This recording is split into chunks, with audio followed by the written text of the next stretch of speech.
Sound rolling. Y'all good over there? Y'all good? Y'all straight? Y'all straight? No, I just want to make sure before we start, like. That's why when he said it, I picked it up to do it, and I'm like, oh, it's on Do Not Disturb, and my finger hit it when I was on the phone. And then you was already on somebody's Instagram story, huh? On her own story. All right, so all the cameras rolling, all the sound rolling. We are 3, 2, 1.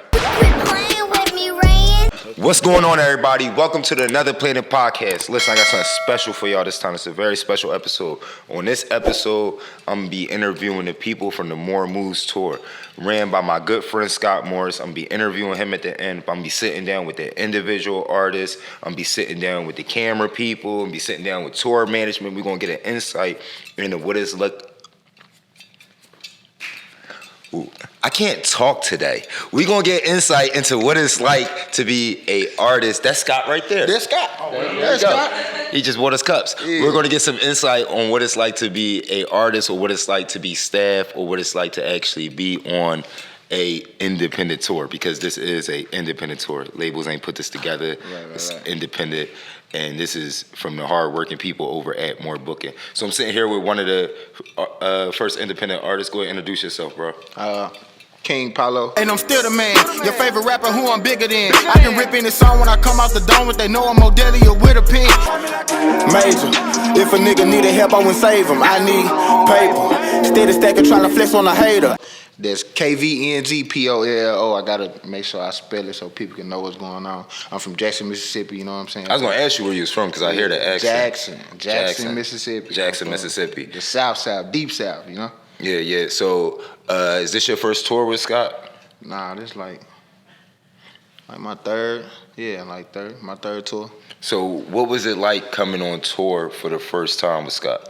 First time, it was, it was decent, because it was my first time to, like, after investing in myself, you know what I'm saying? To see what was going on, it was pretty cool, but I ain't gonna lie, like, seeing how Buddy get down in his own city. Yeah. Outside of what he doing outside the city, for it's different, right? I respect the hustle, for New York is a different energy when y'all go out there. Yeah, I know. Yeah, I respect it. So, comparing your first day coming on the tour to you being 3 years in, is it like you feel a little bit more seasoned now as an artist? 3 years? Nah, I ain't did it 3 years. I mean, 3 years, 3 tours. Yeah, My three tours. My fault. It do multiple tours here. Now, what was you asking again? Like, do you feel like, all right, well, I'm seasoned, I'm in, you know what I mean? Like, I I've been on tour 3 times, like, I'm rocking out. I'm not seasoned, bro. So you still sharpening your blade? Yeah, I still got a street mentality, bro. I'm trying to break into, being more social and being around and being involved. Because you can ask anybody, bro. I would. One thing about Polo, he gonna pop out. But I would definitely get out the way.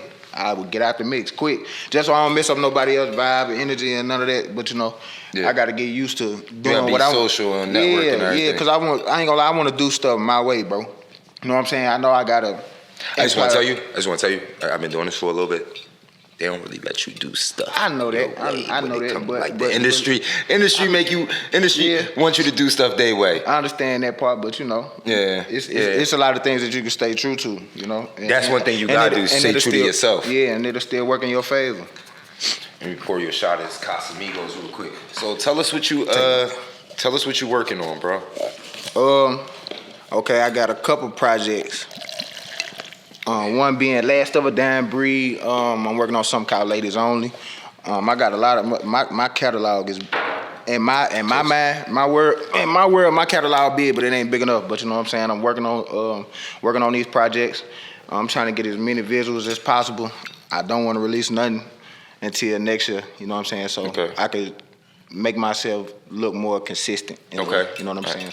So you've been on tour 3 times, 3rd time on tour.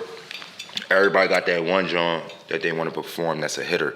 You like, I'm going to perform this John, because every time I perform this John, this the John, no matter how many times. Do you got that John? I don't know, fool. What's the John where you like, they going to go crazy? Two-Face, what you say? I mean, y'all, he didn't already let people. They over there. Help him. He phoning a friend. Nah, I ain't gonna. Yeah, ain't out. But Either boot. Nah, it's either listen. I ain't gonna lie. I got a lot of songs. So you got quite a few that's that's rocking. I got a lot of songs, but like Two-Pay, that's rocking for sure. Two-Pay rocking and and Boot. Two Broke Two-Pay? And Boot. People like Boot. I'm gonna give you what the people tell me they like. Boot. That's better, right? What is it? What does it say again? Boot. Yeah, Boot is out on. Like give it a boot, bro. Like this boot. Give her one of them. Like one of them. BOOT. Yeah, when you're done Tooted with and booted. Yeah. Boot. All right. So what was the inspiration behind?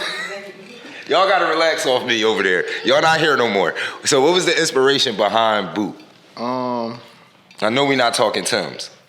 Are we talking Timbs? No. Doc Martens? The inspiration of that, like if you hear the song, like she thinks she gonna play me because she cute.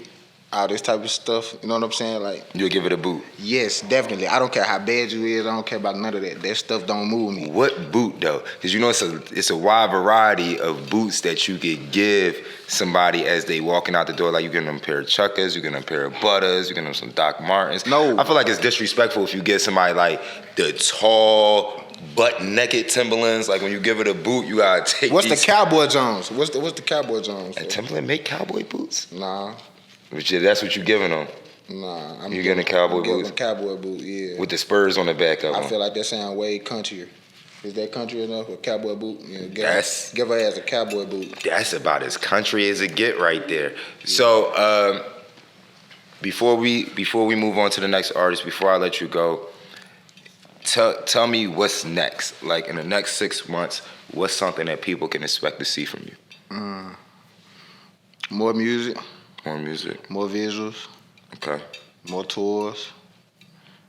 More content. Just more. More. More. More moves. More moves. More moves. I like that. I like that setup. More moves. Yeah. More moves. All right, so all my subscribers, all my followers, so they know where to find you at, where to check out your music. 10 seconds. Plug yourself. King Paulo on whatever. Like I said, KVNGPOLLO on any social media. Well, Instagram and all that, TikTok and all that. Just King Paulo, YouTube, King Paulo. He did that quick. He still got 4 seconds left. Yeah. Listen, man, I appreciate you sitting down with me. I appreciate you chatting it up with me. I look forward to seeing you perform tomorrow. I look forward to hearing some more of your music and to whatever you got up next. Shout out to Scott. And y'all check out Danny Do The Most. Danny Do The Most. We got somebody else coming up right next. We got somebody else next coming up. Right next coming. Playing with me, Rain. All right, everybody, we here with the next artist. You're an artist, right? Because I ain't even asked you what you did before you. I just let you sit down and everything. You an artist? Yes, sir. All right, so introduce yourself. What's your name? Let me know who I'm sitting here with. All right. So you guys are sitting here with Errol So Handsome. So handsome, yeah, that's my brother. Yeah, that's my brother. Cut from the same club, but from different mothers. Such your location, just like August. I said section September, you falling for me. October is over. Repping Alexandria, Virginia. Say that again.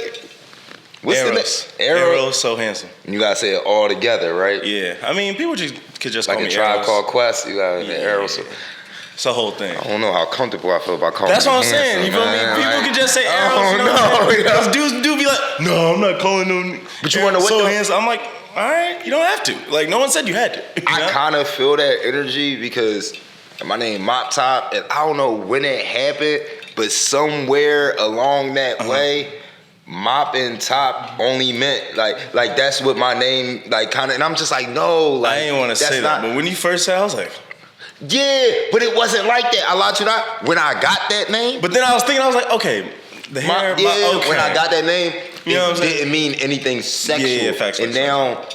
yeah. If you getting mocked, It's just then unfortunate, like, you know what I'm saying? Unfortunate events or whatever. But thank you for sitting down with me. Why don't you tell me a little bit about yourself and what you what you do? I mean, I rap. I mean, I could do any genre, but I mainly rap. Best way to put it, I'm like a mix of like Wayne, Uzi, Travis. You know what I'm saying? I bring that energy every time I Wayne, perform. Uzi, and Travis. And some Kendrick in there too. Because it's Some conscious. Kendrick. That's like yeah. a Rager gumbo. Yes, sir. That's like hella Rager. Because it's not like raging. It's not like too crazy, but you know what I'm saying? I'm very like calm and collected, but the energy, you know what I'm saying, just protrudes. You know, it's just... Okay. It You just mosh goes pit? out there. Moshing No, on? no, that's what I said. It's not Not that moshing. crazy. Okay, you know what I'm alright, saying? alright. But like, people feel my energy. You know what I'm saying? Okay, They alright. might not go crazy, but they gonna pay attention. know. If they So- not looking, They gonna start. They gonna hear you. They Yes, gonna yes, move sir. towards the crowd. Yes, All right. sir. So tell me, how many tours have you been on with Scott? This is my second one. So I've been only doing music for 2 years because I'm a poet first. You know, I Okay. started with poetry. I got Spoken 2 word? books out. Yeah. I was doing all that. You know, open mics. Let me doing get a spoken haiku word. poem right now. A what? A what? haiku? A haiku right now. Your best. Come on. I'll do it Come off on. the top. Off the Okay, top. okay. Off the top. We take So it. haiku, it got to be, you know what I'm saying? So, A, man is what I am. A hand can't help me. Only God can save me, but if I'm God, who are you? Just a believer? A non-believer? I don't know. I am a God. You know what I'm saying? Just a little something. A little spicy. I didn't think he was gonna do it, y'all. I thought. Come on now. Yeah. You know what All I'm right, saying? so, you know what I'm saying? coming from a poetry background, Mm-hmm. was it easy to like transition into doing music, or did you find it difficult to find your footing within what subgenre of hip hop you wanted to be a part of?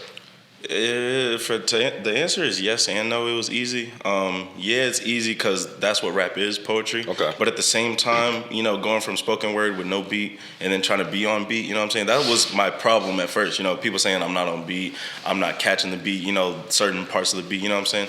But, Yeah, you know, that's just what I had to learn. Yeah, like that Blueface flow. A little bit, you know what I'm saying? It was going, but then it was like, okay, you losing me. Oh, no, he back on track. You know what I'm saying? I just had to get consistent with it. And it just took practice. Yeah, Blueface flow. But I mean, you get like, I feel like music is so up to like the interpretation of a fan now that you could literally rap under the beat, over the beat, next to the beat, as long as you could convey with the people who are listening to it or your fan base. I feel like you could do whatever you want. Yo, that hat is fly. I kept looking at that. What is that? It's a custom hat. Shout out Persona New York. Y'all go follow that Instagram. So that's the name of my Persona tape. New York. Yeah. Send me a hat. I'll wear that. That's what I named the project after. I just dropped a project in June, and then I got the deluxe coming on the way. I want to get it by the end of the year, but I might push it to January. But yeah, I titled it "I Am Who I Am" after the hat. So what was the thought process behind it? I always like to ask artists this when they drop a project and then drop a deluxe. What is the thought process behind, like, what has you saying, instead of dropping another EP or instead of dropping a mixtape, I'm gonna make it an extension of what I just dropped? So for me personally, it's like, because I make so many songs, you know what I'm saying? When I go to the studio, I do a 2-hour session, I'm doing at least 3, 4, or 5 songs. You know what I'm saying? You write before you go? Yeah. Okay. You know what I'm saying? So I got it already, you know. Sometimes I might freestyle, you know what I'm saying? So if I do 3 and then I freestyle 1 or 2, you know what I'm saying? Yeah. But really, it's just, since I make so many songs, I pick the songs for, okay, this project, but then, there's these songs that didn't make it, or, you know what I'm saying, I'll record new songs on top of that, so then I'll just put that together, put it as a deluxe. Okay, that's fire. Yeah. So what's that, I'm asking everybody, because I'm going to be at the show tomorrow, and I just want to hear, like, what's that one joint? That one joint. You know what a joint is? Yeah. You know what a joint Yeah, is? I'm from the, you know what I'm saying? Yeah, I know. You know what a joint is. So what's that one joint? That one joint that you like, no matter what? Like, because I'm an artist myself. Like, I'm wearing a different hat right now. But I'm an artist myself, and I know when I put my set together, there's, depending on what era mop we talking about, there's always at least one song that I'm like going crazy with right now. And that gotta be on it. I don't know what I'm put. They be like, give us, send us 5. I don't know what 5, I don't know what 4, but I know that one. Yeah, okay. So what's that one you guaranteed to send? I mean, just like you were saying, it depends on the era. Because I mean, I've only been doing music for 2 years, but it's like you can see my progression each, project. And then shout out King Paulo, same thing with, you know what I'm saying, having so many hits, you know what I'm saying? It's like all of them go, but the one would definitely be I Am Who I Am. You know what I'm saying? That's like the one that gets everybody. 10 shows, how many sets how many days is that getting performed? You got 10 shows? Oh, every day. So that's the one. Yeah, that's the one. Like, I might switch it up, depending on the crowd or region, whatever, but that's the one I either open up with, or, if I'm, like I said, I'm feeling a different vibe, I'll open up with something else. Like the show we did the other day, I did a song from another project that I got, first time performing it, you know what I'm saying? Open up with that, start off with that, then I know that one is gonna hit. So if that one, okay, I don't do that good in that first song, I can make up for it in that second song because I know that's that one. Okay. So it's definitely I Am Who I Am off my project I Am Who I Am. That, like I said, I dropped in June. All right, so we got today almost over. We got 6 months in front of us. What's going on for the next 6 months for you? I mean, really, obviously still try to be consistent with the music. Okay. But I definitely want to get my merch going. I got one design. I just got to, get into it, actually doing it. That, I got a music video on the way. Put that haiku on the shirt. Yeah.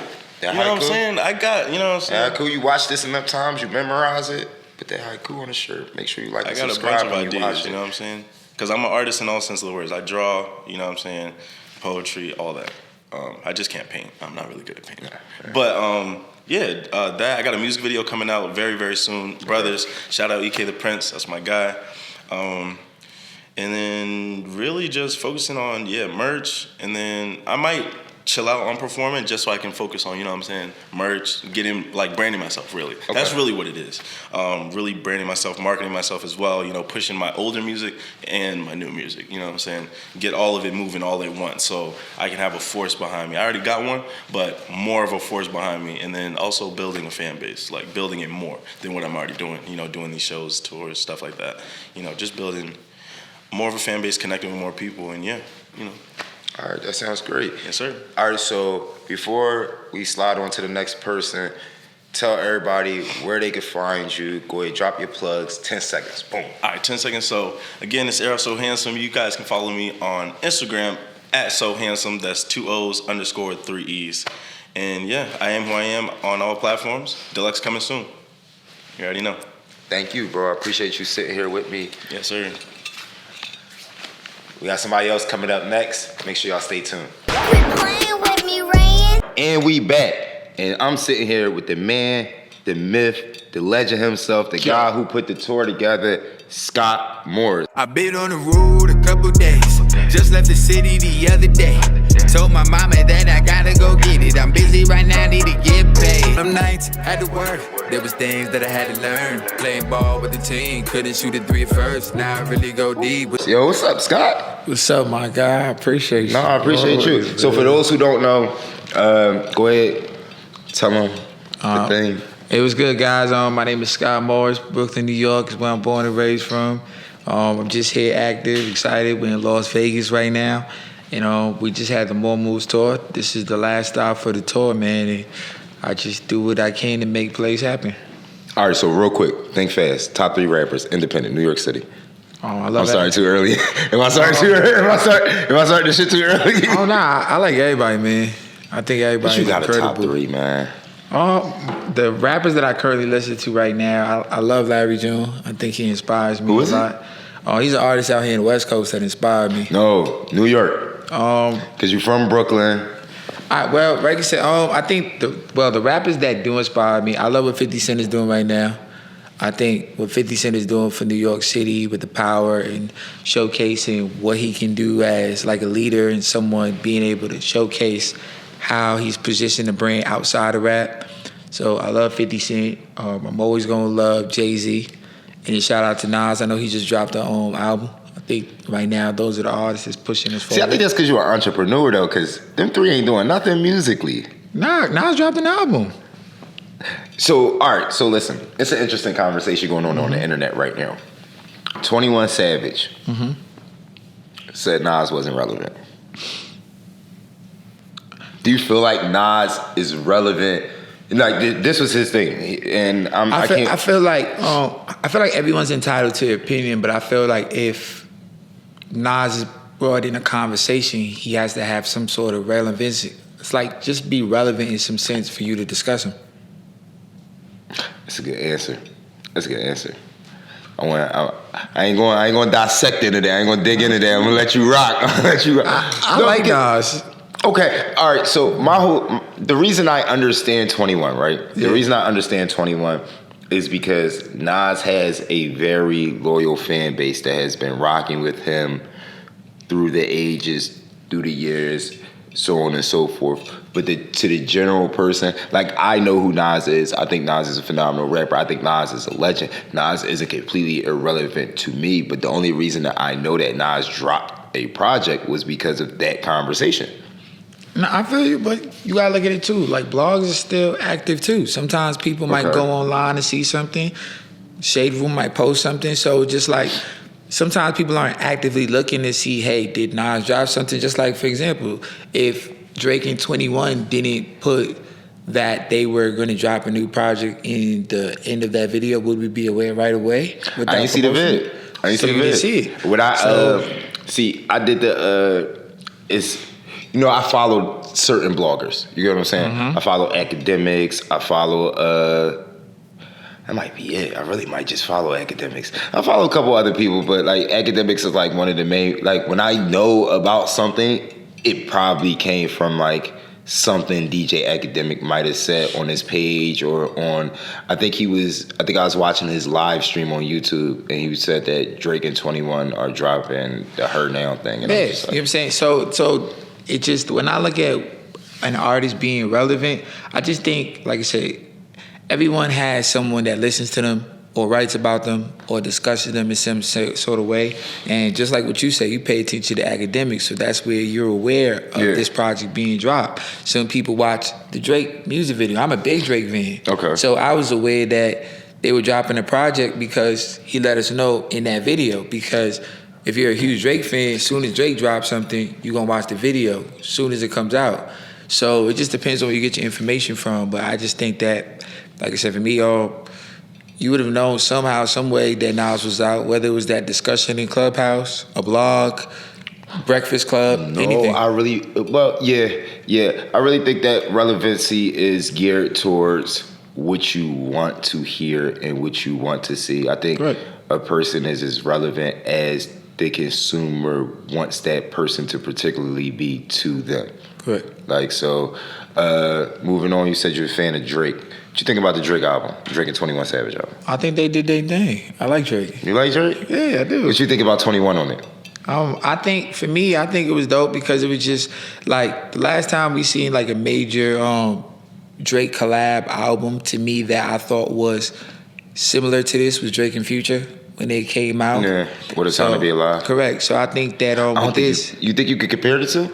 I'm not saying like they're the same. I'm just saying in the sense when you look at it, right, with Drake, you got 21 who's bringing out a different side, who's talking about different things, raw, blunt, aggressive. Then when we think of Drake, usually we got, even though Drake can give you versatility, people always talk about moist. Love, you know what I'm saying, cuffing, this, all of those things with Drake, even though he can give you other topics, but this is what people think about when it comes to Drake.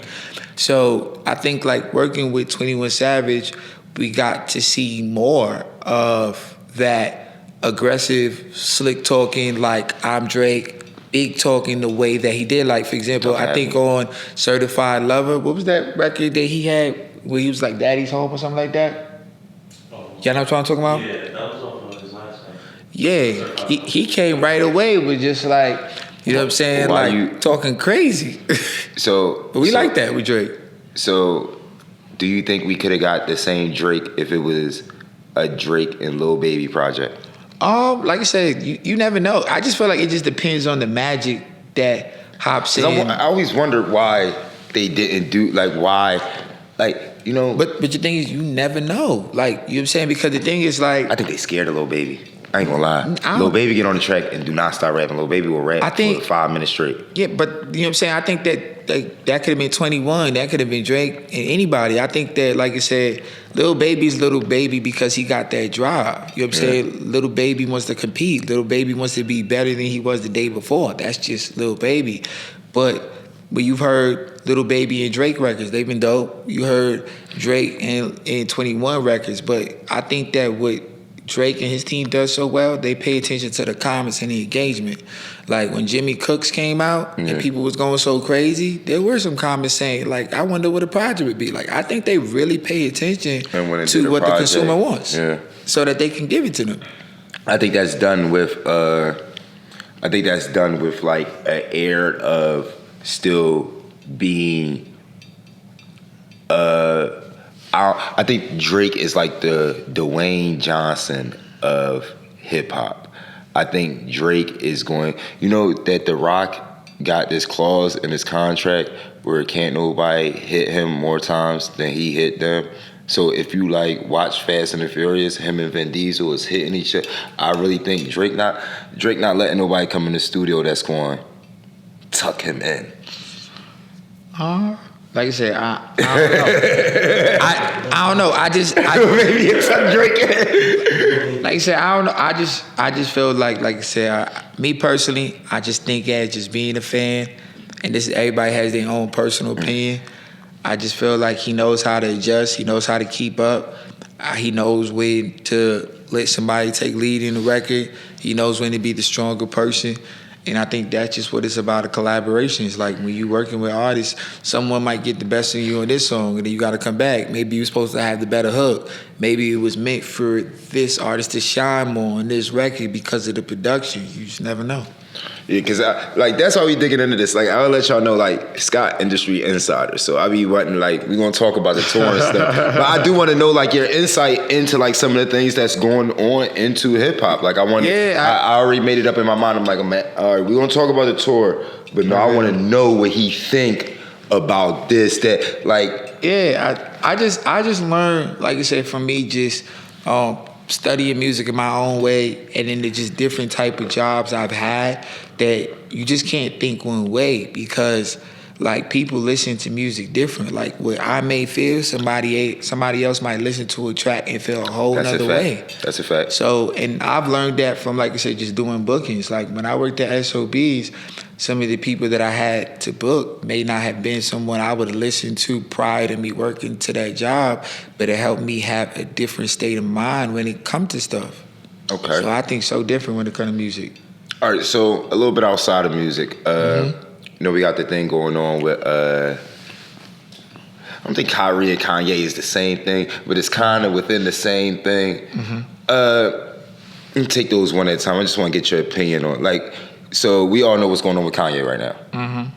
Yeah, I mean, he said some things he wasn't supposed to say and everything like that. How do you feel about the way, do you feel like Kanye said something wrong?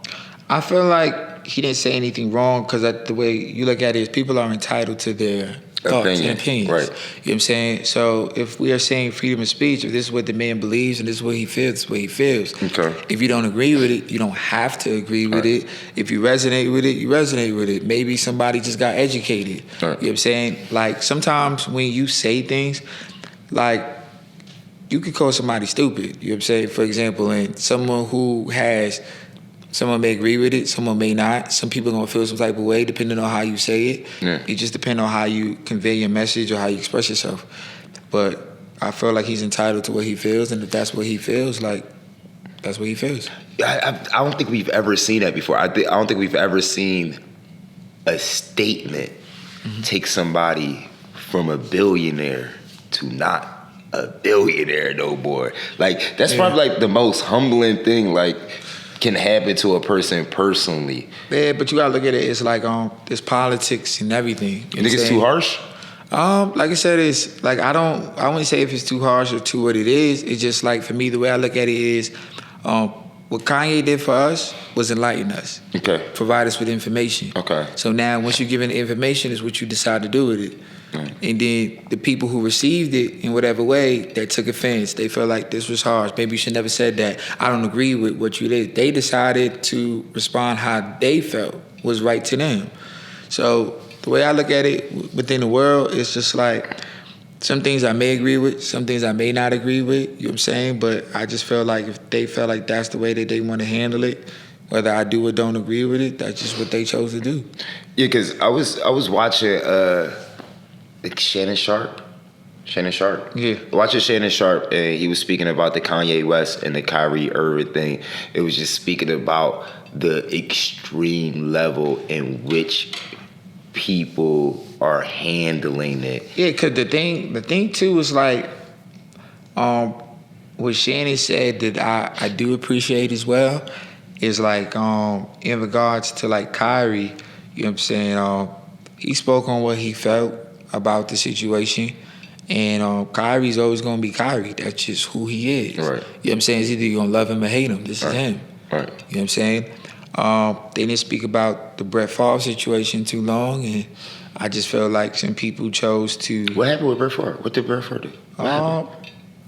Brett Favre was caught in a scandal. You know what I'm saying? That's a Hall of Famer. Listen. An American icon, a hero. That's the point that they was making. But we just didn't stay too much on that topic for too long, and I just felt like if we're gonna speak about Kyrie, we got to speak about that too. Yeah. What could we learn from that situation? How did it impact our communities? But it's just people choose to move about it, and then we just got to find ways to have those conversations to educate each other and see what we could do to just help the next generation. No, that's a fact. So you've been throwing shows a long time. Like some of my earliest shows was with you, but outside of me working with you or you working with a slew of independent artists, you didn't work with some of the artists that became some of the biggest artists in the world, like slightly after, correct? Like you work with Corley Ray early on in her career, right? Correct. So what are those experiences like? Because I know that working with like an independent influencer that might be popping is like one thing, but that's like a completely different, like working with like somebody who's being positioned to be next up is like a totally different situation because you got a team and you got to work within a team and it's already a system put in place. So how is that like booking the artist that's just about to blow? Like, it's the same process because the thing as the promoter or the booker, we're just sending an email to inquire if it makes sense and we're willing to take the risk. We take the risk. If both parties agree that we do the business. Like when we did Corey Ray, it was actually an artist that informed me about Corey's movement. You know what I'm saying? I wasn't too hip. They informed me because I trusted my audience. I took a shot with it. Okay, yeah. That was the same like Lil Tecca. Mike D let me know about Lil Tecca's movement. So for me, it's just having good people around me that I could trust their air or their insight. I'm always open to gamble because you never know what could happen. Like with Corey, like we didn't know she was next. You know what I'm saying? It was just an artist told me they want to open for her. That's really how it happened. They said, Scott, I would love to open for her. So I reached out. All right. And then we got the chance to see what she's about when we booked the show. That's how we saw like the engagement online, the different industry people that reached out because of the artists that we booked. That's when we got to learn more and just say, oh, okay, cool. Obviously this artist is working the way that they need to. And then obviously they had a plan because, you know what I'm saying, like she continued to excel past our show. She did other things. They had other plans of motion and she became the star that she's supposed to be. That's because of her and her team and the consistent work ethic she had. Same with Lil Tecca. With Lil Tecca, we caught Lil Tecca before he blew. You know what I'm saying? And we gave him his first paid show. Yeah? Yeah, nah, he never got paid before us. We was first. I never. Okay, so what song did Tecca have out when y'all booked Tecca? Did he have out his hit? Nah, so Tecca was known in Toronto. So Mike D and Lil Tecca had a great relationship. Mike D was actually shooting a lot of his first videos. Okay. So Mike D, I got Lil Tecca to do Day Summit because Mike D wanted to introduce Lil Tecca to me. All right. Lil Tecca came and we performed at SOBs. All right, that's fire. And at that time, he was bubbling. He was getting posted by the Toronto blogs. This is Lil Tecca going viral in Toronto. And Mike D and him was super cool because Mike D would always push. We need to get Lil Tecca. We need to get Lil Tecca. We need to get Lil Tecca. Then eventually I said, all right, let's do it. So what do you think, all right, let's stay on Lil Tecca for a minute. Mm-hmm. So Lil Tecca came out, he had this song was popping, song was running it up. And then he went online and didn't do nothing wrong in my eyes, only did what most artists won't do, spoke his truth. Like said, like that's music, like I just wanna let y'all know, like this is who I am, this is what I do, but I'm making music and stuff. And it seems like when an artist doesn't double down on what they're rapping on, people get bored with them. Do you see that? I see that sometimes, but it's like the thing is, You have no control of what the streets is going to decide. Yeah. The streets is going to put you in position if they feel like you're the chosen one. That's a fact. And then if the streets feel like they want to strip it away from you, they're going to strip it away. That's a fact. You have no control of that. You know what I'm saying? Like, they decide that from the music that they hear, if it resonates with them, the choices that you make when it comes to, like, political things or cultural things, anything dealing with race, sex, whatever. People decide that. I was watching Academic, and he was kind of talking about the fact that most people can't. The second that a rapper is like, they want to see rappers in this shit. You get what I'm saying? Like, if a rapper go too long and he not into nothing, then he must be capping. Or like, so I just, I know you work with a lot of independents. I know you, especially but coming just out going of, back to it, you see, like, that's the people. Yeah. It's like we're in the entertainment business, so you're constantly figuring out how do you entertain your listeners. And now we're in the visual age. A lot of times, the people listening to rappers who preach A or B, they want to see it. Okay. And a lot of times, some of those rappers, they don't want to be in that no more. You know what I'm saying? It doesn't mean that they not still that person, but they have a different view of life. Yeah. But because, I think he was talking about Meek when he said it too. Yeah. You know what I'm saying? But at the end of the day, it's like, it took, sometimes you don't know what these artists have to do in order to get in this position. So now that they're in this position, why would they want to lose it? They got so much people they're responsible for. But at the end of the day, the people is the people. Right. The people are not going to understand sometimes what you might have to lose in order for you to entertain us. That's a fact. But it's like they just don't understand. And you can't even get mad at them for not understanding because this is just who they are. So it's either like you just going to keep pushing and negate it, you're going to entertain them and deal with the consequences, which I don't always agree, you know what I'm saying? Or you just going to figure out how can my music evolve and how can I find new ways to activate my audience to grow with me? Like Jay-Z said something that I always found is so dope. He said, if you want to listen to the old Hov, buy my old albums. I'm always going to evolve. Right. If Jay-Z's money grew, he talking about art, real estate, property, ownership, you know what I'm saying? Like owning your own like catalog. He can't talk about the same things he was talking about when he was trying to get on. He on. That's true. And he's super rich. That's true. That's why I don't listen to Jay-Z that much no more. But that is true though. That is true. Yeah. So you from New York, you just started in New York, you throw a lot of shows in New York. New York is heavy right now. New York is heavy. New York is making a lot of noise as far as new up-and-coming artists. Facts. But just to keep it like briefly on topic of what we're talking about, a lot of these new up-and-coming artists is coming from the streets. I'm in New York a lot, but even I didn't know some of the things that was going on with like Bronx drill and everything like that until shit started happening. I go on YouTube, I go on Reddit, and I watch it, everything like that.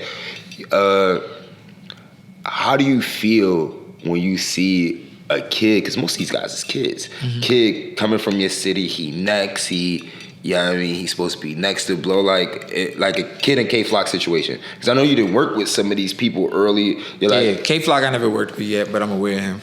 Yeah, but like I know like it could be an artist that you work with or an artist that you do stuff with. Have you ever seen an artist just throw it away for the streets?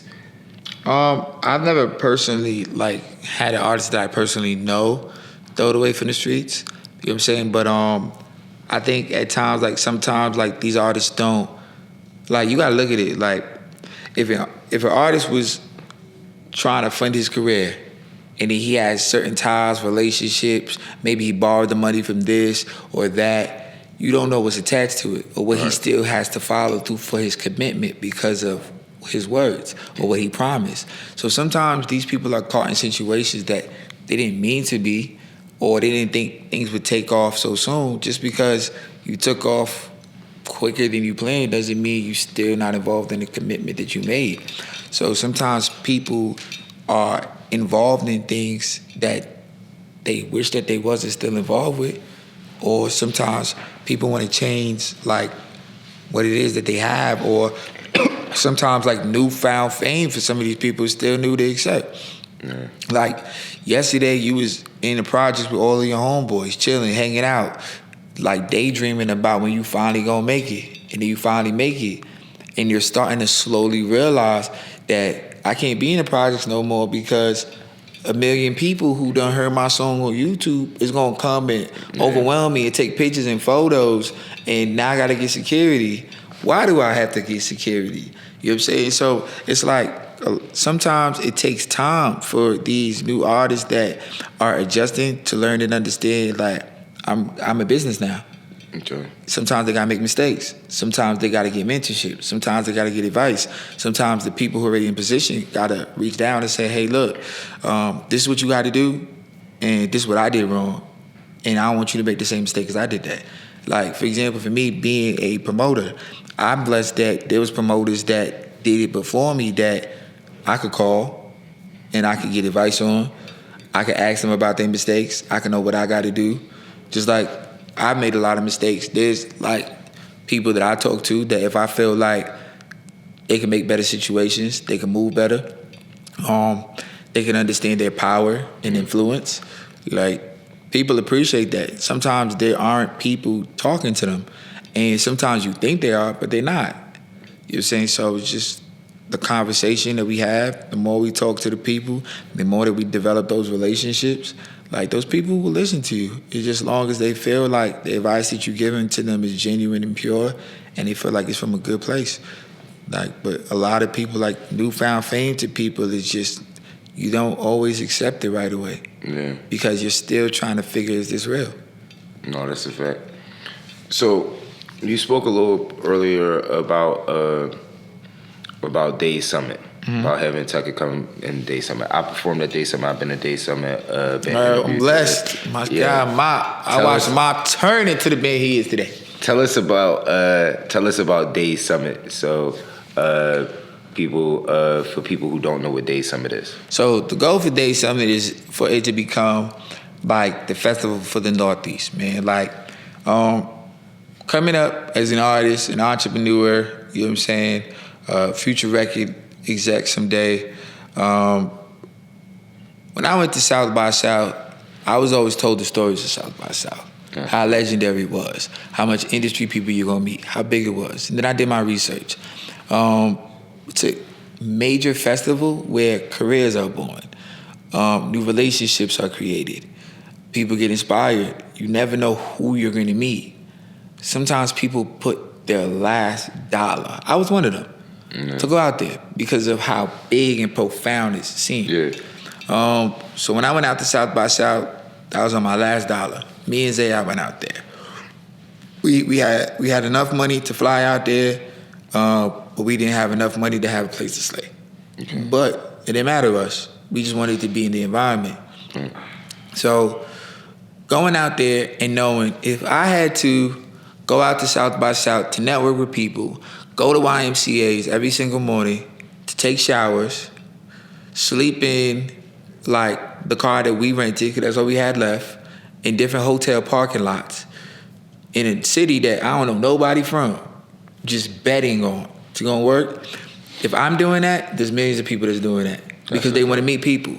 So, and then sometimes, and then when I went there was a lot of people that I met at South by South that I couldn't maintain a relationship the way that I wanted to because it's like, when's the next time I'm gonna go to Houston? Now I go more often, but it's just at that time, I just didn't know how to do what I'm doing now. Right. I always knew how to network. I always knew how to introduce myself. I always knew how to get in the room and find a plug, but I didn't know how to maintain the relationship. You know what I'm saying? And sometimes maintaining relationships means you got to pull up in a city. That's a fact. So That's a fact. when I looked at it, I'm like, if there's a lot of people in the Northeast that are extremely talented, that DC could come to New York and maintain the relationships, Jersey could come to New York, Philly could do that, CT, all of them, but we don't have something that's like South by South. No, not at all. So I was just like, Day Summit for me needs to be that. I want careers to be created through it. I want people to get signed through it. I want people to be able to make money through it. I want students like we're doing now to receive scholarships through it. You know what I'm saying? Like I wanted Day Summit for me to feel different. I like what South by South is doing, and I like what 8-3C is doing. If it wasn't for them, I wouldn't have a format. Right. They showed me what they do for the city. They bring the community together. The taxis are making money. The hotels, everybody's involved. So that's why the government is involved with it. I want the government to get involved with Day Summit, just like I want Jay-Z or Fat Joe or Diddy, any one of those. You know what I'm saying? There's currently right now nothing like it in New York City as a South by South at all. No, I've been a part of Day Summer. Day Summer is fire. We about to cut to commercial, but I'm not letting Scott go nowhere. I want to talk to Scott a little bit more, and then we still got more other artists to tap in with, so we'll be right back after this break. Day Summit, we're here. I'm gonna pop some tags. Only got $20 in my pocket. My slip.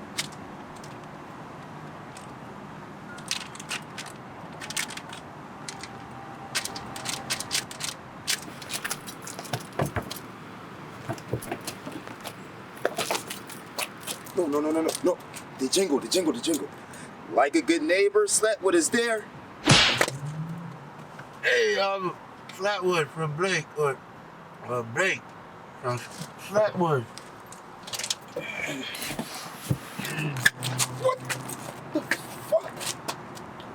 How you get in there? Who you? Someone needed a Slapwood. The jingle. you Blake from Slapwood. That is I, my friend. Here are your Slapwood. I didn't want cones. I wanted wraps. You just got to be a little bit more specific. Try it again. Like a good neighbor, slept what is there with wraps. See? There you are, my friend. Or a good neighbor. No, wait. Snacks. You know what to do? Like a good neighbor, slept what is there with cheese puffs. Anything else? No, that would be all, Mr. Slapwood. Until next time, man. Thank you, Blake. Like a good neighbor, slept what is there.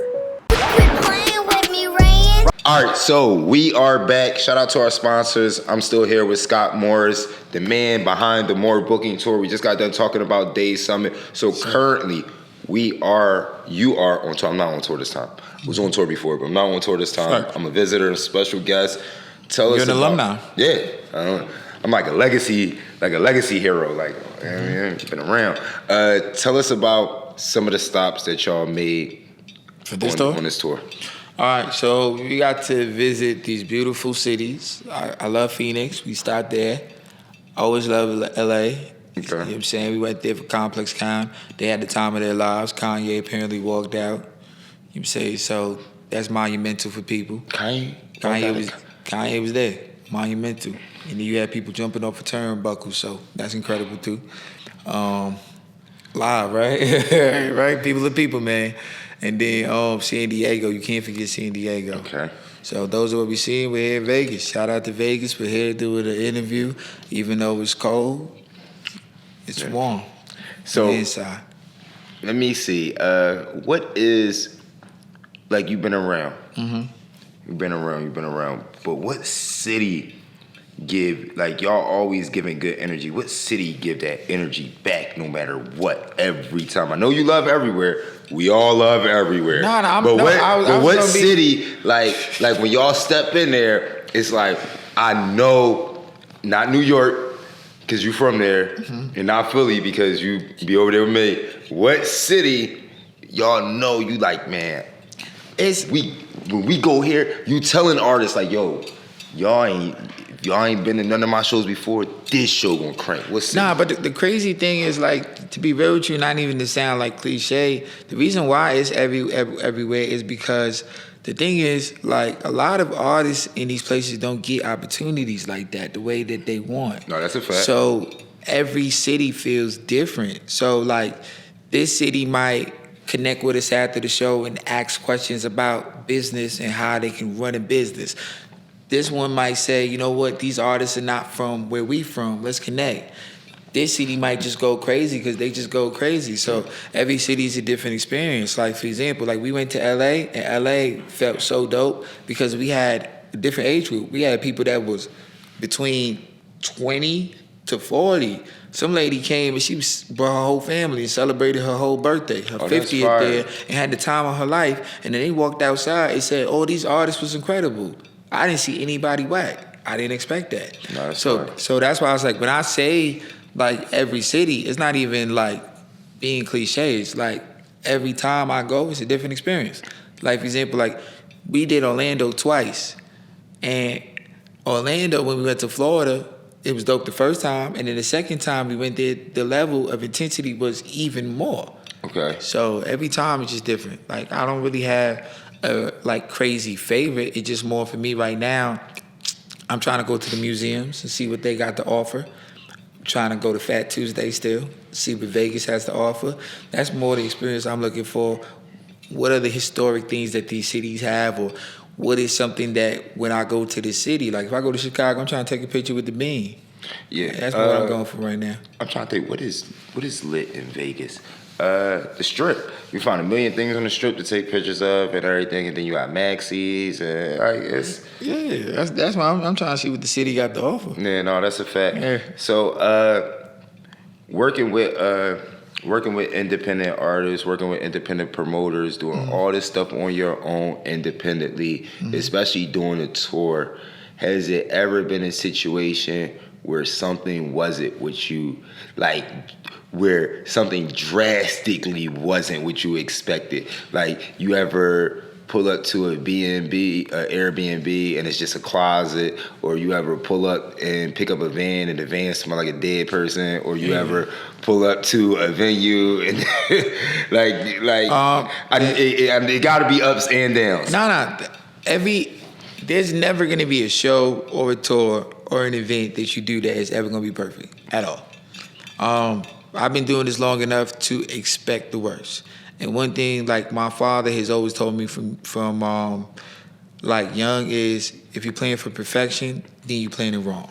Okay. You have to always plan like something is going to happen that is out of your control. As long as you're playing for that, you won't be stressed. You know how to adjust. So like we've done something like we went on a tour, right? And we was in a van and the heat was broken, right? The AC. Oh yeah, that was through yeah. That was through Texas. That was through hot country. Correct. So, you know what I'm saying? But we had to adjust. Yeah. So now that's not what I mean though. I mean like, but it was bad. I mean like you walk into the Airbnb and it's a pile of shit on the coffee table. I mean like something. I mean like has something. Like I'm talking about like what's that experience where you then walked into any situation where you just like that happened before in Dallas. You know what I'm saying? Like we was in Dallas and we went to the Airbnb and it just wasn't what we would have loved it to be. So I just called them and just said, no, we're not with this. We had a conversation and then 15 minutes later, then the most political person I know, I'm telling you, if you ever got any trouble and you need somebody to speak for you that got perfect etiquette, it's gotta fix that situation, man. No, real shit though. Like no, cause it's certain situations, bro, where I'm just not the guy to handle it. And Scott will get on the phone, and I know he fuming, I know he mad, so how can we find an applicable resolution to this situation? Yes, if you do that and then I do this, I feel like that will be extremely acceptable for this unapplicable situation that we in. Like, see, I can't even say the words right. Scott know all the 8-syllable words and everything. Rolling. We had to cut real quick. Me and Scott were chatting and everything, and ran through a memory card.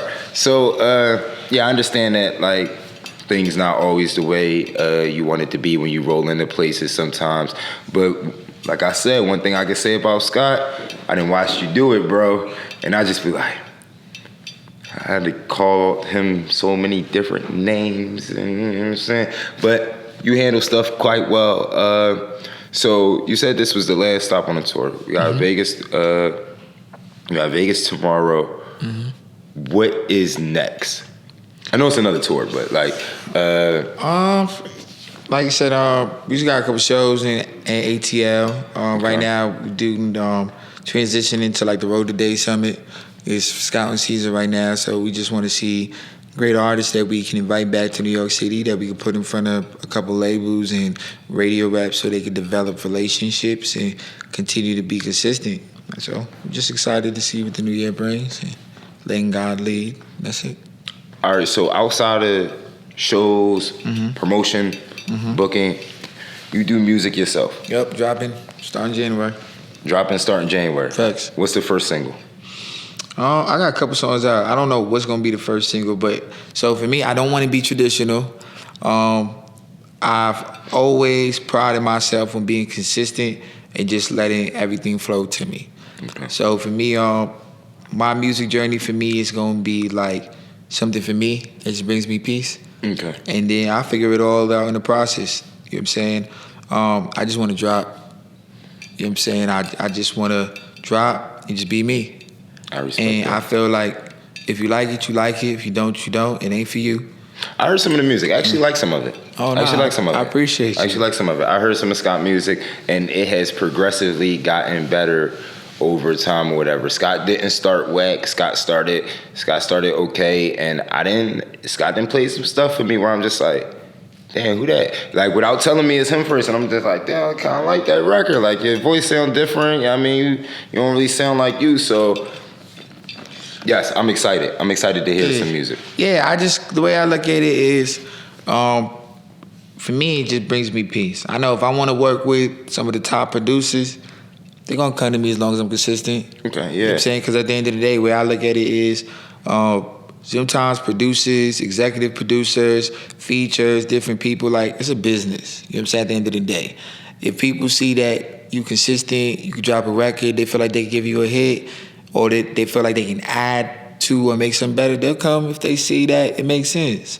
So I feel like right now for me it's less about opinions and just doing it. And then all of the things that I want will come to me. Right. So I ain't thinking about what's the hit, I'm gonna just drop. That's a fact. That's a fact. So before we get up out of here, one more time, because I got some other people on the tour that I want to sit down with. One more time, tell everybody where they can find you at. Plug yourself. Scott Morris, Life of SMORRIS. That's Scott Morris. What's it called? More Bookings is our business page, MOR.bookings on Instagram. If you want to be able to figure out how you can do shows, by next year, the website should be ready so you can book yourself. But other than that, we just here to be active and provide opportunities for the people. What's up? And that's Scott Morris, everybody. A couple more people that I'm going to sit down with. Make sure y'all stay tuned. Quit playing with me, Rayan. And we are back. Right now, I'm sitting here with Chrissy. She just gave me a beanie. Well, I feel like that one kid from Fat Albert. Like, yo, real shit. Like, look at me. Look at me. Holla. I see. I'll be a beanie model, yo. I'm out to be a beanie model. It's cold outside. So, you made this beanie, right? I did. You crochet? I do. I crochet. I sew. I'm a seamstress. Okay. So you just be making beanies, or you make other stuff? Beanies, sweaters, bikinis, ski masks. My ski masks have been going crazy. You get so the crochet bikinis, right? Wait a minute. So you gotta knit it real tight because I gotta crochet. Crochet. No, but guys, so it's not really. Yeah, so I'm teaching you the proper vocab. So when you crocheting the bikinis, because you don't want no slippage or whatever, you don't want the nipples poking through, you gotta get real tight in between the seams. So it's like, yeah. So it can't be like this, because this I could. I mean, it could if you scandalous enough. I would, but there's different needle sizes to get tighter stitches. I can see through this. I can see through this. This is giving nipple all day. So outside of knitting, sewing, seaming, and doing the things with the fabric and the pens and stuff like that, you are a media personality, tour manager, amongst a lot of things. For the most part, I just say I'm a stage manager for More Bookings. Okay. That does branch out into tour management, artist development, all that fun good stuff. So I never. What's you said stage manager, right? So what does that entail? Just really making sure that the show runs as smoothly as possible, you know, as far as not just the show itself with the artist, but making sure the venue is taken care of, the DJ, media, any interviews that need to happen for the artist, that's happening. The lineup is set up. So you do the lineup and everything? Yeah, I do. Okay. I do Okay. everything and make sure that we get out the venue on time. Everybody get beanies the whole time? No, everybody don't get beanies, but you know, Don't get no gang beanie. supports. I got a beanie. Like, what are Gang you talking support, about? so you know. So how long have you been with the More Booking Company agency? I've been working with Scott since before there was even no More Bookings. That's a fact. So That's a fact. I'll say from like 2011 for the most part. I've been down with the team. Kind of took a break around like 2018 just to like focus on my crafts. Okay. And then I pulled back up top of this year and just hit the ground running. Really, yeah, Scott is my best friend. So, you know, from the day Scott came up to me, it was like, I want to rap, you know, or, you know, I have this idea, I want to do this. I'm like, all right, so when are we starting? You rap too? I'm actually a spoken word artist. You spoken word? Yeah. Haiku right now. What is up with the haiku? Cause that's the type that's like exotic poetry. Like the Japanese used to do the haikus and they had a samurai fight. They would count to 10, walk paces. He'd say a line, and then they'd be like on guard. I'm crying. I don't have a haiku, but I could do like a quick little like freestyle? a little something. Something. Quick. Okay.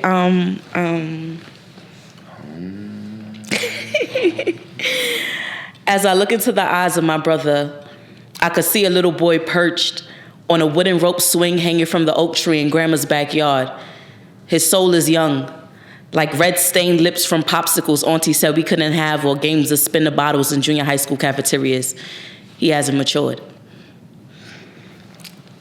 It's a little something.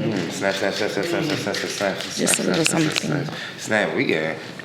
Yo, I'm listening like Another Planet poetry. I'm telling y'all should start doing like poetry slams and everything like that. That would be dope. The poets. So, but no music. So I've done poetry like over beats. Over beats. Yeah, I do have one video that I recorded for Nola's.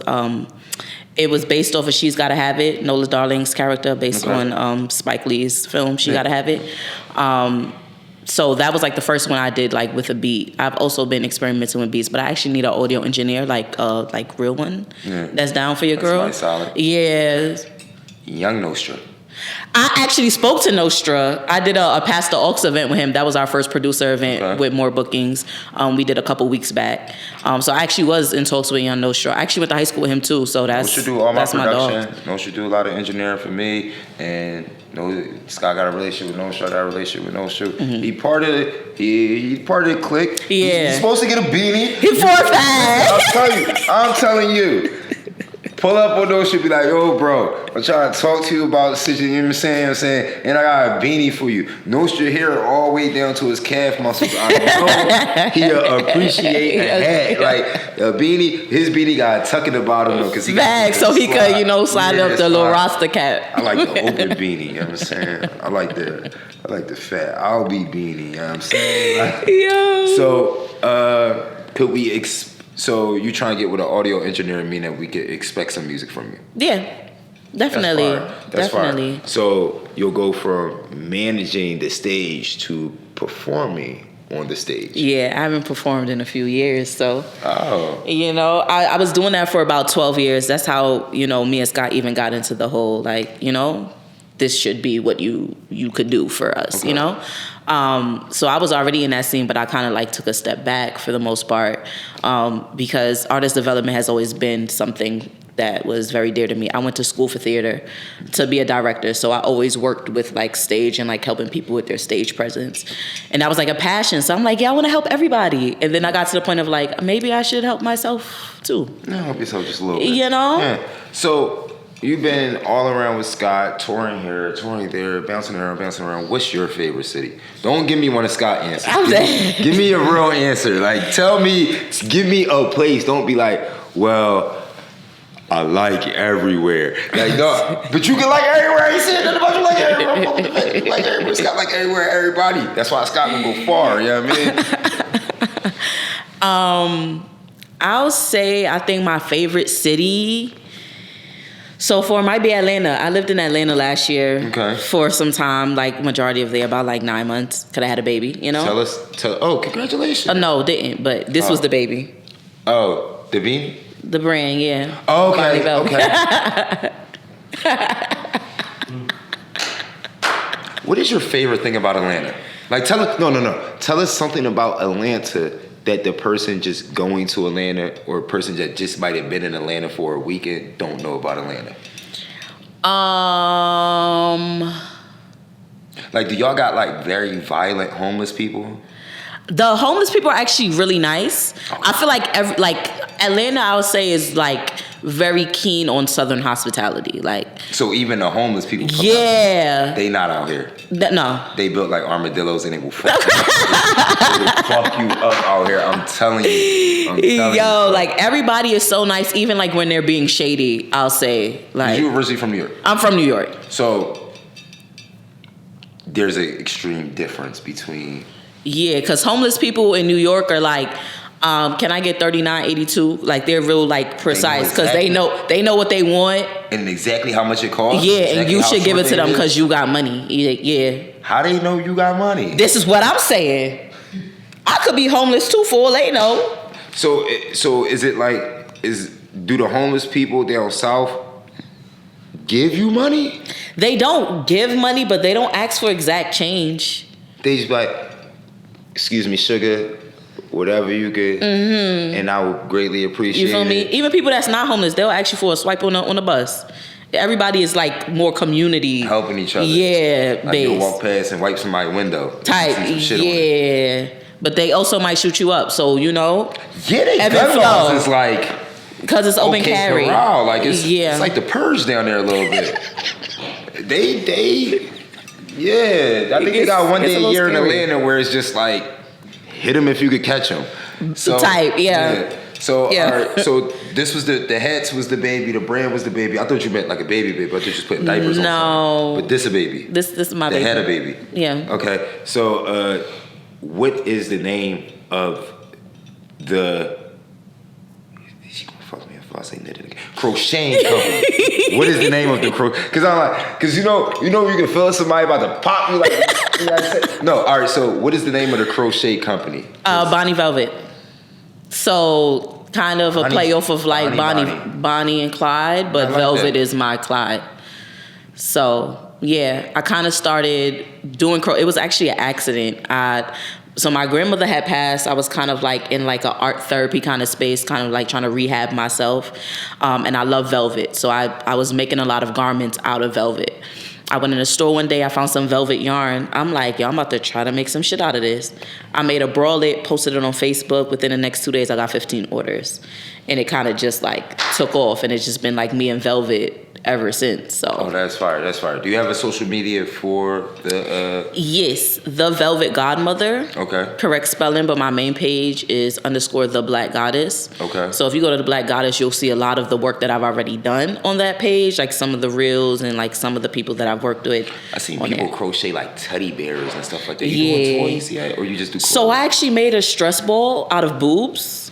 Because I feel like everybody likes, like to a crochet rest. titty? Yeah, like crochet titties. Okay, crochet titties. Yeah, right. I like cartoony stuff, so I've done like a lot of my beanies, like ski masks. I made like a Blue's Clues one, Snoopy. So they're like touchy feely things or like pop things that you could like, They got their ears hanging off. Yeah. Yeah, I want one of them. Yeah. I want like I make some I great want like stuff. a ski mask with like the devil horns on it. I got one of those. Yeah, I want. Yeah. Give me a ski mask. So you got the crocheting, not knitting, crocheting, but you do knit too, right? No, I don't actually. But you sew. I do sew. Okay. I have 3 machines. What's the difference between crocheting and knitting? Crocheting is one needle right with now. a hook. You use one needle with a hook the whole time. Knitting is 2 needles. So the stitching comes out way different. Okay. No, that's fire. So I've been asking everybody, you got 6 months ahead of you. What can we expect from you in the next 6 months? 6 months, a lot of collaborations. Sane, who you're about to interview, I did a collaboration with him for his last project. He just dropped Joy. Okay. We did a bucket hat collab to match his album cover with some sakuras, Japanese cherry blossoms on them. So that's pretty dope. So a lot of collaborations. A couple brands that I met at Complex Con that I'm going to be tapping in with back in New York. So really, I'll say that for the most part. I'm just gonna be going stupid on like hats and ski masks, and y'all are gonna see a lot of like pop cartoon designs for me. Like, No, that's so fire. All right, so we about to get up out of here. Go ahead, plug yourself, plug your brand, let them know where they could get everything from. it's your girl Chrissy, aka the Black Goddess. You can find me on Instagram at _the Black Goddess, correct spelling. If you don't know how to spell, get a dictionary. Stage manager, tour manager, more bookings. You know we about to be global, and we just making these moves and spreading this love. Wow, it's just like that. So I got one more person I'm gonna be interviewing. We'll be right back. Stay tuned. Quit playing with me, Rain. Hey everybody, we back. We got one last interview, part of the MorMoves interviews, and I'm here. Listen, this one different, right? 'Cause my guy said he wanted a tattoo. I'm here with Sing. Yeah, I'm finna make it soon. Coming through, I'm gon' clear the room. Coming through like a monsoon, rapping like a typhoon. Heading straight to the top, I won't stop and I swear that I got some more people to prove wrong. Yeah, they pray that I flop and I stop, but I swear that I'm not. I'm feeling too strong. You put on chapstick? Yeah. For a tattoo? My lips so dry. Are you putting on chapstick with it? My lips so dry, bro. You gotta relax, man. That's Relax, crazy. dog. Because I don't want chapped lips. Relax. All right, so I already did the stencil. I put the stencil on and everything. I did that prior. So Scott's still here. He sleep. It's like, what time is it? It's 1:38 in the morning.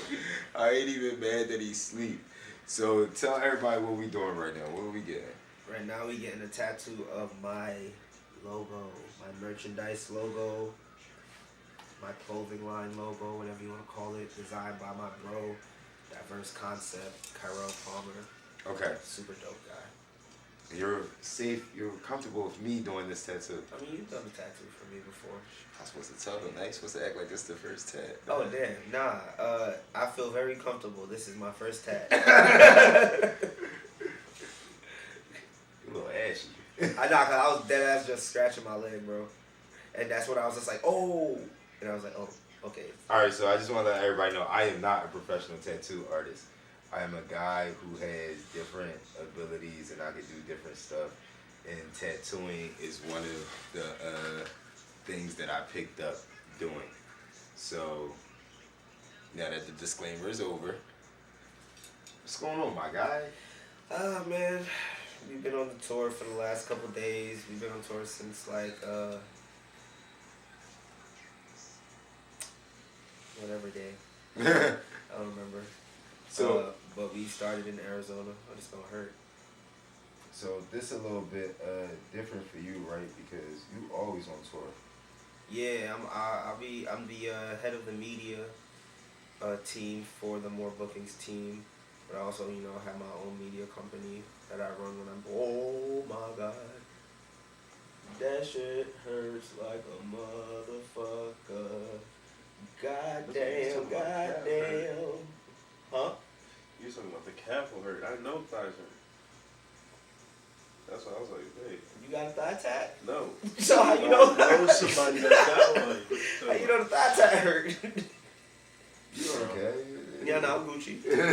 I just have to get used to it. I was just like, cool. I haven't gotten a tat in a while, man. My last tat was the probably the one on the one that you did.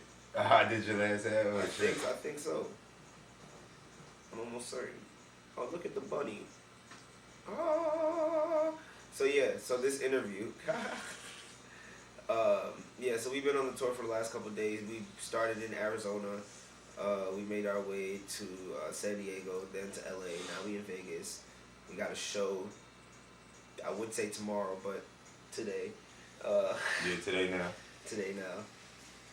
It's gonna be interesting to perform like this. Nah, you will be alright. I know. Probably gonna wear my shorts. Hopefully it's cold. I mean, hopefully it's warm. I'm not gonna lie. It's really surprising that it's as cold as it is in Vegas. I didn't expect it.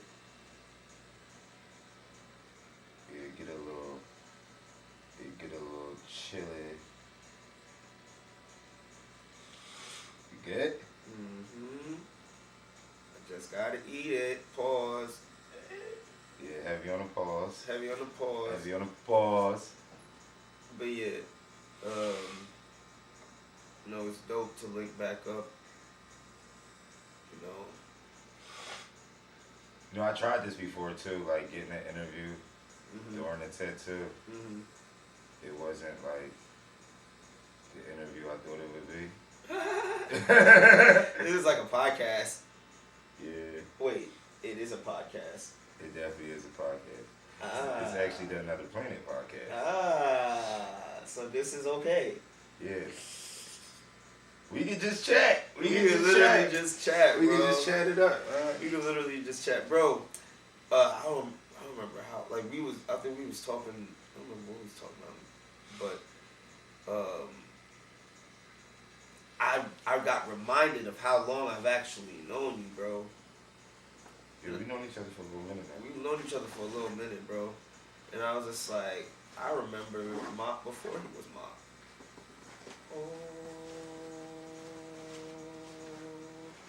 Yep. I remember Mop before he was Mop. And then the transition to Mop, and I was just like, yeah, this is fire. Yeah, I'm doing a lot different stuff now. Expanding my brand and everything like that. Yeah, bro, I've seen, bro. Just even from the videos you were showing, I was like, a lot of these shits look like movies, bro. It's like high quality, like scenes being shot. It was edited really well. The acting was really well. I was just like, wow. This do not look low budget, not at all. We doing big things, big movie things. Yeah, I'm doing my best to put out like high quality work right now, man. And trying to get into like more film and stuff like that. Like the music is cool, don't get me wrong. Like I always like will love like doing music and love music and stuff like that. But for the most part, doing film and doing production, like my most satisfying moment was actually putting out something that my face is barely in. So that was like quite lit for me, like doing the zombie movie and actually seeing it through. Cause truth be told, I gave up on that shit. Like I ain't tell nobody, but for a while, that's why it didn't come out when it was supposed to come out. For a while, like the first like 3, 4, 5 months of having it, I'm just like, oh my God, like I'm really trying to edit a movie, and that shit hit different. It do, bro. It shit not like doing a music video. It's not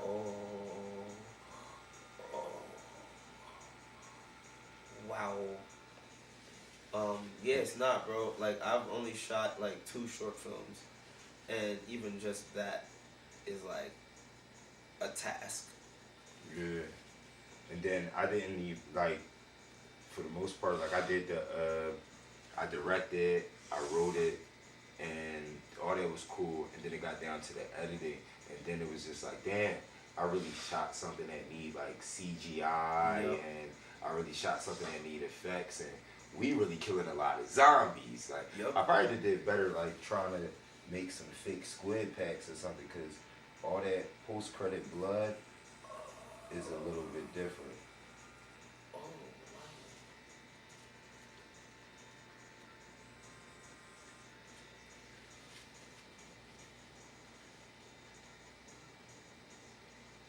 Yeah, nah, I could definitely imagine, bro. Right, but I got some other stuff that I'm working on right now. Some stuff that I want to shoot that's like a little less CGI heavy or whatever, and more realistic. So that's the vibes. How you feeling so far? I'm I'm pretty good. I'm just trying to eat the pain. You feel me? Nah, I feel you, bro. Not even ease the pain. Eat the pain. Because I already know that there's more tattoos that I'm trying to get, so I don't think I'm gonna ever get used to the pain of tattoos. Yeah, I don't know. Some people enjoy it. I enjoy the finished product. You feel me? I enjoy the finished product. I enjoy what it looks like after it's done. But like during getting it,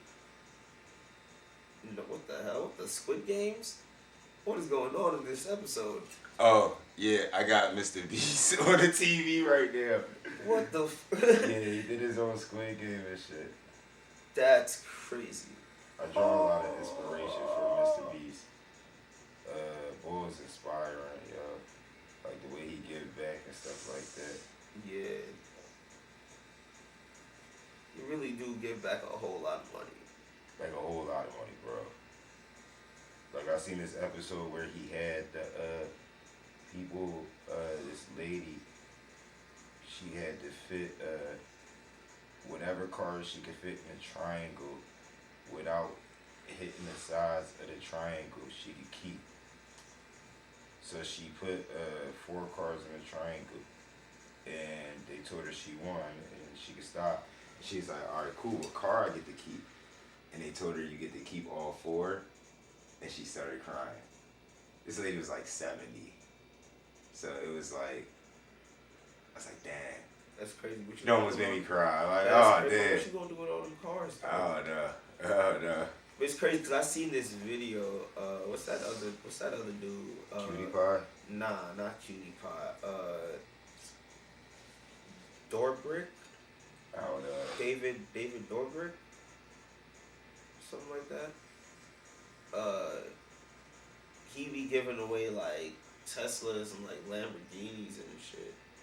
And he be getting in cars. And it's like that really is not a great thing to do because now these people have to pay for insurance for that expensive ass car. And that's actually not cheap at all. Insurance for a Civic versus insurance for a Tesla or versus insurance for a whatever other cars he be giving, Lamborghini. You selling it? That shit crazy, bro. I'm saying, alright, so Mr. Beast give you a Lamborghini, you buying the insurance or you selling it? I'm selling it, bro. No cap. I'm selling it, bro. No cap. I'm flipping that and I'm getting, cause I'm not gonna lie, bro. I've driven a Lamborghini like in them test car drive shits, and I'm not gonna lie, I don't really like going fast in cars anymore.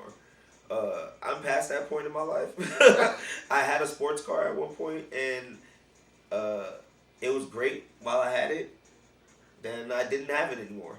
So I'm good on that. I'm good on the whole speeding aspect of things. But I would definitely sell the Lambo. Sell the Lambo. And then buy a much more affordable car. Honestly, I would buy the mid-size Tesla. I'd buy the mid-size Tesla. I really want the Y shit with the Falcon doors. That's the Y model. The XL or the Tesla X. No, I don't think it's the Y. What's it called? What do you call that shit? The Falcon. You don't call that shit the Falcon. I had one of them in a science video. I seen it, bro. I was just like, that shit fire. We rented a red Tesla, and the Tesla came with like custom seating and everything like that. The Tesla came with white leather seats with red trim. Oh, that's crazy.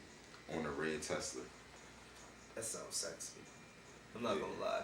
It was under somebody else's name because we definitely did that joint dirty in the desert. I ain't even gonna stunt. We did that joint dirty in the desert. They say no off roading. Sorry. Yeah, we sorry. off roading. Wow. We shooting a music video. We rented like the car joint for my little brother's prom because I'm not gonna lie, his friends did some like shiesty shit, and I'm not gonna lie. I was just like, yo, how you call them niggas your friends, bro? I was like, if that was my friends, I'd have been like, yo, I'm not gonna lie, we can't really be cool like that no more because you just OD played me. Basically, he was supposed to be in the, because basically his friend got access to like a fire truck. So they rode, What? yeah. So instead of riding in on like a limo, they rode in on a fire truck. That's kind of fire. And he was supposed to be a part of that. And all of his friends ended up being on the fire truck, and they weren't answering him type shit. And then my mom was like, "Fuck it, we just gotta get you something for yourself." Ooh, that's type corny. Yeah, that was type corny, bro. I was just like, "Those are your friends, bro? Couldn't be me. Yeah, it couldn't be me. Couldn't be me, dog. Like you gonna do me dirty like that, and then not answer, and then just pop out like that, all of y'all." When I was ready to give y'all the money, and y'all just played me like that. Cool, corny. So my mom and I, we went out and we got him a Tesla, red Tesla, bright red Tesla. He pulled up in front of the school like bow, bow, bow, car driving itself type shit. I was like, yeah, stun on your friends. Pop out by yourself and walk down that shit by yourself, bro. Stunt. Big facts. Big facts. Like stunt, bro. He walked down. He had one of the biggest applause. I said, yeah, That's how they was screaming outside the school?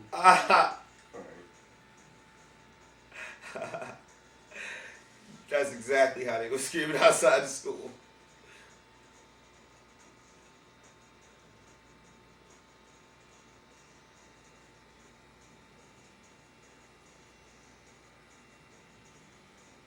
Oh, that's crazy. They gotta stay there overnight?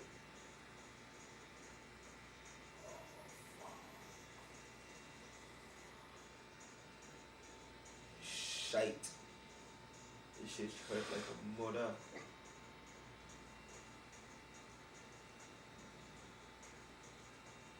That's hilarious. That's hilarious. That nigga dropped on his face. Yo, did you get to see Wakanda Forever yet? Yes, bro. I saw it the first day. Well, I saw it technically the day it came out because they release it the night before type shit. Yeah. But I saw it the day it actually came out. What you think? I paid for the whole fam to go out and everything. I loved it for what it was. What that mean? There were certain CG scenes that I didn't really like. Okay. But if we're just talking about like plot wise, storyline wise, I loved it. I thought they did the best possible thing of like paying tribute to Chad. You know what I'm saying? Okay. Like to know that the movie was one thing and then right as soon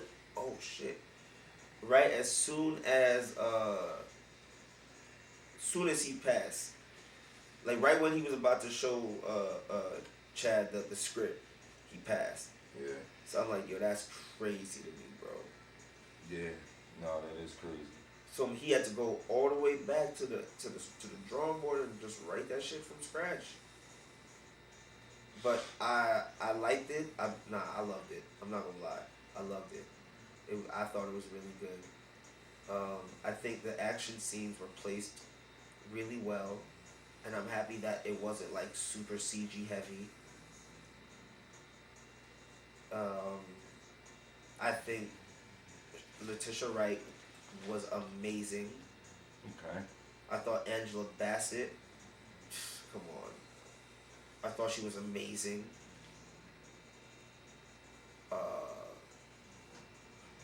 What's the dude's name? Dude who played M'Baku. Was it Winston Duke? Winston Duke, I think that's his name. I think he could have been used a little bit more. I know he's going to be moving forward. Spoilers, obviously, if you haven't seen it.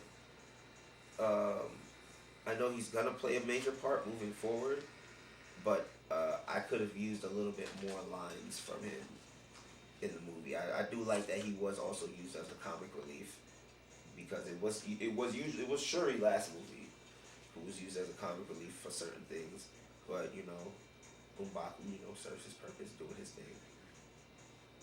I ain't gonna lie. I thought the movie was mid. You thought it was mid? I thought it was a fake ass woman king. But see, that's just my opinion. Like, I did a full breakdown or whatever about why I thought it was mid. I ain't gonna drag it. Nah, bro, I love to hear your opinion. I just thought that it could have so many things could have happened differently, and like I just think everything is too woke right now. I think the world is too woke right now. I think the world is really. I think we're living in like a real woke world. What do you think about it so far? I like it so far. Okay. We're halfway done. We just finished up most of the body and the legs. I'm really moving through this genre right now. What we're going to do is we're going to pause for a break. Oh, you know what that means? That means it's time to stop the cameras and restart the cameras. Yeah. 2, 1. All right, so we are back and we completed the tattoo. Yeah, we did. What time is it? Let me see. It is 4:41. Oh my God. I gotta go to sleep. All right, so how do you feel? My leg is numb, but I feel great. You like the tat? I love the tat. I love the tat. It came out dope. All right, so absolutely amazing. You got a show tonight, right? Yes, I do. Last show of this leg of the MorMoves tour. Yeah. Shorts and no shorts. I'm wearing shorts, bro. I feel I'm it. wearing shorts. I got skinny jeans. That's gonna fuck my shit up. All right, just because it's late, I know you want to get to sleep. I want to get to sleep. Is there anything you want to say to my subscribers, my listeners, before we close this episode? Cause you the closer. Yeah. This was it. This was definitely the closer. This was it. We went crazy. Yeah. Tat on the podcast goes crazy. No, it definitely does. Just tap in with me on all streaming platforms, all social medias. You could even if you want to just Google Superlative Sane, SuperlativeSain. We got the show tonight. We got more tours coming up. I haven't dropped really much music this year, but next year, 2023, I'm going crazy. I have it all already lined up. I have been just waiting for right times, getting features, getting visuals, getting the marketing plan together, and you know what I'm saying, just doing the right thing an artist is supposed to do rather than just throw out a song or whatever. I'm excited for that. So it's gonna be dope. 2023 is gonna be dope. End of 2022 might be dope. I don't know yet because we're already at the end of November. Yes. So I think I'm gonna just wait till 2022. I don't know. November can still. December can be dope. That's what I'm saying. December can be dope. December can be fire. December's definitely gonna. Shit. December's definitely gonna make me tired. Hell yeah. That's it. Tired. All right. Well, thank you for rocking with me. Thank you for trusting me with a full color tattoo. Thank you. I'm glad you like it. Appreciate you sitting down on the podcast with me. I look forward to everything you got coming up in the future. I'm Lil Mop Top. Make sure you like, comment, subscribe, tap in with all the people that I interviewed. Their Instagram will be left at the end of the video. I will be posting footage and a TikTok of his tattoo. Follow me on Instagram. This has been another Planet Podcast. I'm going to sleep. Playing with me, Rain. Rocket man, I bought a rocket. Oh my God. Pop him in the mouth if he start to pop shit.